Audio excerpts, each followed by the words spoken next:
بلوچستان کے شہر کلات سے ہمارے نمائندہ نائب اسرار مینگل کی رپورٹ کے مطابق لیوز فورس کلات کی جانب سے سخت ترین احتجاج، لیوز فورس کا پولیس فورس میں انضمام کی مخالفت۔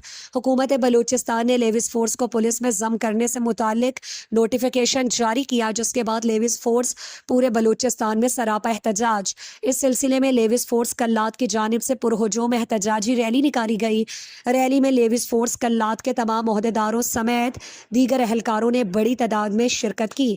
ریلی کا آغاز لیوز ہیڈ کوارٹر سے شروع ہو کر کلات، شاہی بازار، اسپتال روڈ، ہربوئی روڈ، دربار روڈ اور مختلف شاہراہوں سے ہوتے ہوئے واپس لیوز ہیڈ کوارٹر کلات میں اختتام پذیر ہوا۔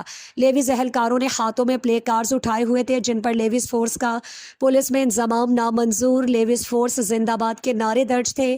اس موقع پر لیوز فورس کے افسران اور جوانوں نے خطاب میں کہا کہ لیوز فورس ایک مثالی فورس ہے جو کہ 142 سال قدیم ہے۔ امن و امان کے قیام میں لیوز فورس بلوچستان کا کردار نمایاں ہے۔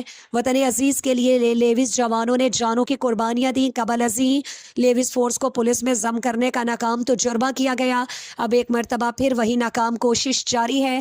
ہم حکومت بلوچستان سے پرزور اپیل کرتے ہیں کہ عدالت عالیہ کے اسٹے آرڈر پر عمل درآمد یقینی بنائیں اور انضمام سے متعلق جاری کردہ نوٹیفیکیشن واپس کیا جائے۔